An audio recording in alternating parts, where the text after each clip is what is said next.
ఒకప్పుడు ఎక్కడైనా ఒకరినో ఇద్దరినో ముగ్గురినో నలుగురినో నక్సలైట్లను పట్టుకొని కాల్చి చంపేస్తే మానవ హక్కుల సంఘాలని, విచారణలని, కమిషన్లని, కమిటీలని, పోలీసులను ముప్పుతిప్పలు పెట్టేవాళ్ళు.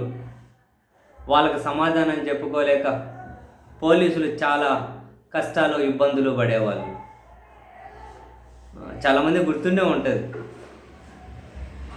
మానవ హక్కుల సంఘాలు అనేటివి ఎంత యాక్టివ్గా ఉండేవో, ఏ విధంగా ఉన్నాయని ఒకప్పుడు అంటున్నా. ఇప్పుడు రోజుకు నక్సలైట్లను 30 మందిని చంపేశారు, 50 మందిని చంపేశారు, 40 మందిని చంపేశారు, 25 మందిని చంపేశారు. రోజు పత్రికల్లో కనిపిస్తున్నా కూడా ఎక్కడే కూడా అరే వాళ్ళు దేశ పౌరులే కదా, చట్టం ముందు నిలబెట్టాలి కదా, వాళ్ళు ఎంచుకున్న దారి తప్పు, సో చట్టం ముందు నిలబెట్టాలి కదా, ఇలా చంపేయడం ఏంటి అంటే ఆత్మరక్షణ కోసం. ఎవరైనా చెప్పేది ఆత్మరక్షణ కోసమని. మరి ఆత్మరక్షణ కోసమే చంపారా, పట్టుకొని చంపారా అనడానికి కనీసం ఒక విచారణ, మానవ హక్కుల కమిషన్, ఇటువంటి పదాలు కూడా ఎక్కడా వినిపించడం లేదు. మీరు గమనించారా? ఇది ఒక్కటే కాదు, చాలా అంశాల మీద విభజించు, పాలించు, చాలా అంశాల మీద ఈ దేశ పౌరులకు తెలియకుండానే ఇప్పుడు ఒకరి కిందకి మరొకరి కిందకి, మరొకరి కిందకి నీళ్లు దూరి అందరినీ నిర్వీర్యం చేసే పరిస్థితులే ఖచ్చితంగా రాబోతూ ఉన్నాయి. అనుమానం ఏమీ అక్కర్లేదు. ఒకసారి అక్కడ జర్మన్ ప్రజలను ఉద్దేశించి అక్కడ ఒక ఫిలాసఫర్ చెప్పినటువంటి మాట ఇక్కడి వాళ్ళకి ఇప్పుడు అన్వయించుకోవాల్సిన పరిస్థితి వచ్చింది. ఒకప్పుడు వాళ్ళు అర్బన్ నక్సలైట్ల కోసం వచ్చారు, నేను అర్బన్ నక్సలైట్ని కాదు కదా, నాకెందుకులే అనుకున్నాను.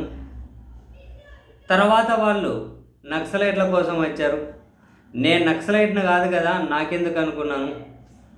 తర్వాత వాళ్ళు ముస్లింల కోసం, మసీదుల కోసం వచ్చారు, నేను ముస్లింను కాదు కదా, నా ప్రార్థనా స్థలం మసీద్ కాదు కదా, నాకెందుకని చెప్పి ఊరుకున్నాను. తర్వాత వాళ్ళు క్రైస్తవుల కోసం, చర్చిల కోసం వచ్చారు, నేను క్రైస్తవుని కాదు కదా, చర్చిని కాదు కదా, నాకెందుకని చెప్పి ఊరుకున్నాను. తర్వాత వాళ్ళు నాస్తికుల కోసం వచ్చారు, అంటే దేవుణ్ణి లేడు అను, మతం కులం లేదను, ఇటువంటి వాళ్ళని కూడా ఆ మాట అన్నారు అంటే రేపు ఎల్లుండి అటువంటి వాళ్ళ మీద కూడా చట్టాలు, కేసులు పెట్టి అబద్ధమో ఉరిశిక్ష చేసే చట్టాలు చేస్తారు. మీరు చూస్తూ ఉండండి. వాళ్ళ కోసం వచ్చినప్పుడు వీళ్ళకు మంచిగా జరగాలి, దేవుళ్ళు లేడంటారా అని చెప్పి అనుకునే ఆ సెక్షన్ వాళ్ళు సైలెంట్ ఉంటారు, వాళ్ళు మద్దతు ఇచ్చుకుంటూ ఉంటారు. తర్వాత వాళ్ళ దళితుల కోసం వచ్చారు, నేను దళితులు కాదు కదా, సైలెంట్గా ఉన్నాను. రేపు నెక్స్ట్ ఇంకో కులం కోసం వస్తారు, నాది ఆ కులం కాదు కదా, సైలెంట్గా ఉంటాను. రేపు వాళ్ళు దక్షిణ భారతదేశం కోసం వస్తారు, నాది దక్షిణ భారతదేశం కాదు కదా, సైలెంట్ ఉంటా. రేపు వాళ్ళ తమిళుల కోసం వస్తారు, నాది ఆంధ్ర కదా, నేను సైలెంట్ ఉంటా. రేపు వాళ్ళ ఆంధ్ర వాళ్ళ కోసం వస్తారు, నేను కర్ణాటక కదా, సైలెంట్గా ఉంటా. రేపు కర్ణాటక కోసం వస్తే నేను కేరళ కదా, సైలెంట్గా ఉంటా. వరుసగా ఎవరి కోసం వచ్చినప్పుడు వాళ్ళ మీద వ్యతిరేక భావం చిమ్ముతూ పోవాలి. ప్రతి ఒక్కరికి హక్కులు అనేటివి ఉంటాయి. ఈరోజు మనం ఒక హక్కుల కోసం నిలబడగలిగినప్పుడే రేపు మన హక్కులు హరించే వరకు ఎవరైనా రాకుండా ఉంటారు. ఎవరి హక్కులు వాళ్ళకు హరించి వేయబడినంత వరకు దేశం బాగుంటుంది, వ్యవస్థ బాగుంటుంది, మనిషి అనేవాళ్ళు బాగుంటారనే ఆలోచనే సమాజంలో ఖచ్చితంగా లేదు. మీరు గమనించండి. పాలించే వాళ్లకు, నయా పెత్తందారులకు, రాచరికపు పోకడలు ఉన్న వాళ్ళకి ఇవే కావాలి. అటువంటి వాళ్ళ చేతిలో పత్రికలు ఉంటే, అటువంటి వాళ్ళ చేతిలో టీవీ ఛానళ్ళు ఉంటే ప్రజలు ఏం మాట్లాడుకోవాలో, ప్రజల ఆలోచనలు ఎలా ఉండాలో వాళ్ళే డిక్టేట్ చేస్తున్నారు. ఇప్పుడు జరుగుతున్నది అదే కదా. ముస్లింల సమస్య వస్తే నేను ముస్లిం కాదు కదా, క్రైస్తవులకు వస్తే నేను క్రైస్తవుని కాదు కదా, దళితులకు వస్తే నేను దళితుని కాదు కదా, సిక్కులకు వస్తే నేను సిక్కునే కాదు కదా, రేపు కమ్మోళ్ళకు సమస్య వస్తే నేను కమ్మ కాదు కదా, రెడ్లకు వస్తే రెడ్డి కాదు కదా, యాదవులకు వస్తే యాదవ్ కదా, గౌడకు వస్తే గౌడ కాదు కదా, పద్మశాలికి వస్తే పద్మశాలిని కాదు కదా.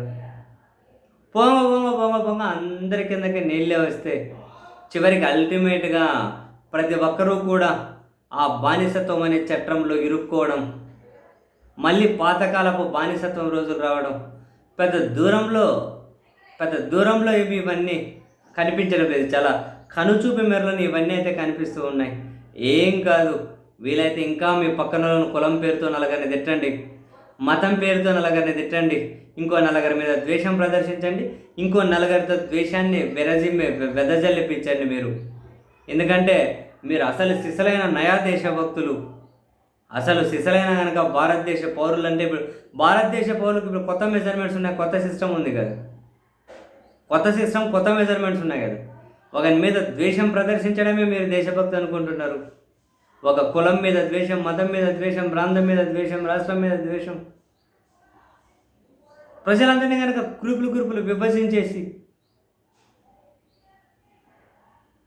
చివరికి ఒకరి కోసం మరొకరు నిలబడలేని పరిస్థితిని అయితే కల్పించి అల్టిమేట్గా